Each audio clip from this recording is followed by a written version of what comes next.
बड़ी खबर एक और के भाजपा सांसद सुधांशु त्रिवेदी ने प्रेस कॉन्फ्रेंस करते हुए कहा कि आज सर्वोच्च न्यायालय ने एसआईआर की प्रक्रिया को पूर्णतः संविधान सम्मत सिद्ध कर दिया। ये कांग्रेस की पूर्ण पराजय है, जो नैतिक, राजनीतिक और संवैधानिक तीनों आयामों पर कांग्रेस और विपक्ष ध्वस्त हो गया है। बिहार और बंगाल में निर्णायक और करारी हार के बाद और देश में अराजकता भड़काने की उनकी नापाक साजिश को कोई समर्थन न मिलने के बाद ये एक नैतिक हार थी। अब सुप्रीम कोर्ट में एसआईआर को और उनकी याचिका को पूरी तरह से देखिए लेकर जो याचिका थी एसआईआर पर खारिज कर दिया गया है। अब इसे संवैधानिक हार कहा जा सकता है। सुप्रीम कोर्ट के इस फैसले के बाद विपक्ष, खास तौर पर कांग्रेस पार्टी और विशेष रूप से राहुल गांधी की पूरी हार को पीसीएम के रूप में संक्षेप में बताया गया है, यानी राजनीतिक, संवैधानिक और नैतिक हार है।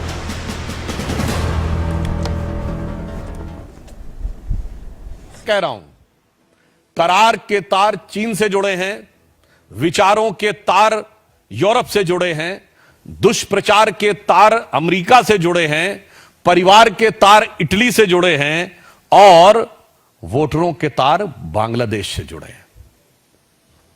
मुझे लगता है अब उनका यह असली चरित्र का चोला उतर गया है और वह पूरा चरित्र जनता के सामने तार तार हो गया है। तो मैं सिर्फ अंत में कांग्रेस का जो दुष्प्रचार है, विशेषकर राहुल गांधी ने, आपको याद करिए, यह बिहार के चुनाव को लेकर था। बिहार के चुनाव में क्या लिया की, कितनी बार उन्होंने विपक्षी दलों के लोगों को बुलाया। आपने स्टालिन को बिहार में बुलाया, जिनके लोगों ने बिहार के लोगों के बारे में क्या क्या नहीं बोला था।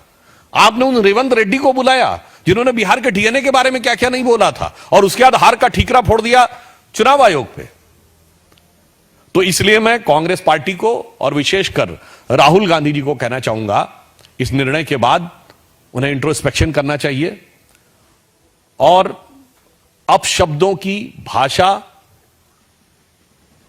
छोड़नी चाहिए।